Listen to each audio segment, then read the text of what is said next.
सभी भाइयों बहनों को मेरा प्रणाम। जय गुरुदेव, जय माँ गायत्री।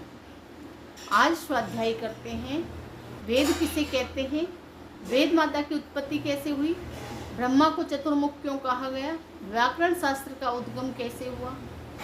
स्वाध्याय में अंत तक बने रहना। स्वाध्याय करने से विचार परिवर्तन होता है, साथ ही ज्ञान की बढ़ोतरी भी होती है और माइंड भी साफ होता है।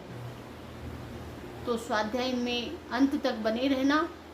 और दोस्तों, बहुत मेहनत होती है वीडियो बनाने में, तो लाइक कमेंट भी ज़रा कर दिया करो।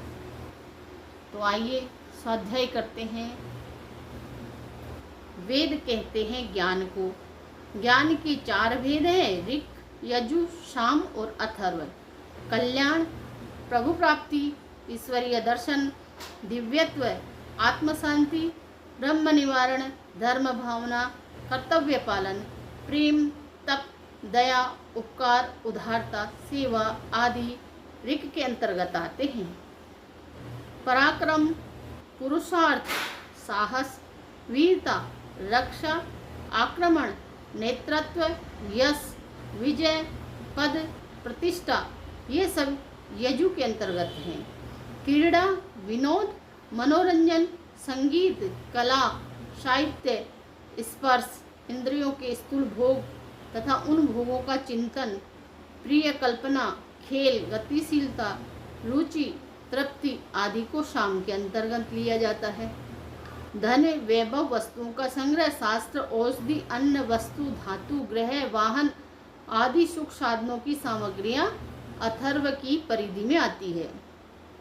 किसी भी जीवित प्राणधारी को लीजिए, उसकी सूक्ष्म और स्थूल, बाहरी और भीतरी क्रियाओं और कल्पनाओं का गंभीर एवं वैज्ञानिक विश्लेषण कीजिए।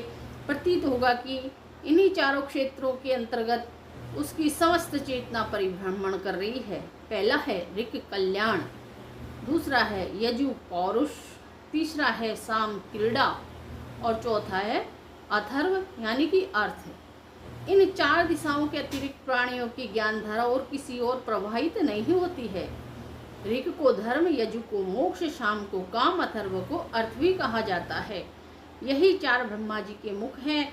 ब्रह्मा को चतुर्मुख इसलिए कहा गया है कि वे एक मुख होते हुए भी 4 प्रकार की ज्ञान धारा का निष्क्रमण करते हैं। वेद शब्द का अर्थ है ज्ञान। इसी प्रकार वह एक है, परंतु एक होते हुए भी वह प्राणियों के अंतःकरण में 4 प्रकार का दिखाई देता है। इसीलिए एक वेद को सुविधा के लिए 4 भागों में विभक्त कर दिया गया है। भगवान विष्णु की 4 भुजाएं भी यही हैं। इन 4 विभागों को स्वेच्छापूर्वक विभक्त करने के लिए 4 आश्रम और 4 वर्णों की व्यवस्था की गई। बालक क्रीड़ावस्था में, तरुण अर्थावस्था में, वानप्रस्थ पौरुषावस्था में और सन्यासी कल्याण अवस्था में रहता है। ब्राह्मण ऋक् है, क्षत्रिय यजु हैं, वैश्य अथर्व हैं, साम शूद्र हैं। इसी प्रकार यह चतुर्विध विभागीकरण हुआ। ये चारों प्रकार के ज्ञान उस चैतन्य शक्ति के स्पूर्ण है जो सृष्टि के आरंभ में ब्रह्मा जी ने उत्पन्न की थी और जिसे शास्त्रकारों ने गायत्री नाम से संबोधित किया है। इसी प्रकार चारों वेदों की माता गायत्री हुई।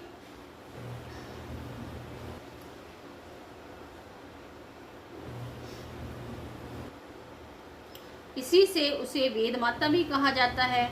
इसी प्रकार जल तत्व को बर्फ, भाप, वायु को हाइड्रोजन यानी ऑक्सीजन तथा पतले पानी के 4 रूपों में देखा जाता है। जिस प्रकार अग्नि तत्व को ज्वलन, गर्मी को प्रकाश तथा गति के रूप में देखे जाता है, उसी प्रकार एक ज्ञान गायत्री के 4 वेदों के 4 रूपों में दर्शन होते हैं। गायत्री माता है तो 4 वेद इसके पुत्र हैं। यह तो हुआ सूक्ष्म गायत्री का, सूक्ष्म वेद माता का स्वरूप। अब उसके स्थूल रूप पर विचार करेंगे। ब्रह्मा ने 4 वेदों की रचना से पूर्व 24 अक्षर वाले गायत्री मंत्र की रचना की। इस एक मंत्र के एक एक अक्षर में सूक्ष्म तत्व समाहित है, जिनके पल्लवित होने पर 4 वेदों की शाखाएं उद्भूत हो गई। एक वट बीज के गर्भ में महान वट वृक्ष छिपा होता है। जब वह अंकुर रूप में उगता है, वृक्ष के रूप में बड़ा होता है, तो उसमें असंख्य शाखाएं टहनियाँ, पत्ते, फूल, फल, लज्जत हैं, इन सब का इतना बड़ा विस्तार होता है जो उस मूल वट बीज की अपेक्षा करोड़ों अरबों गुना बड़ा होता है। गायत्री के 24 अक्षर भी ऐसे ही बीज हैं जो प्रस्फुटित होकर वेदों के महाविस्तार के रूप में अवस्थित होते हैं। व्याकरण शास्त्र का उद्गम शंकर जी के वे 14 सूत्र हैं जो उनके डमरू से निकलते हैं।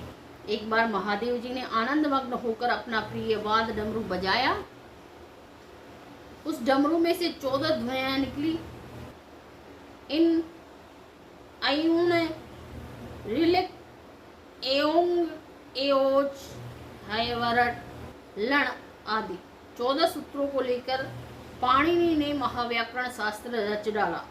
उस रचना के पश्चात उसकी व्याख्याएं होते होते आज इतना बड़ा व्याकरण शास्त्र प्रस्तुत है जिसका एक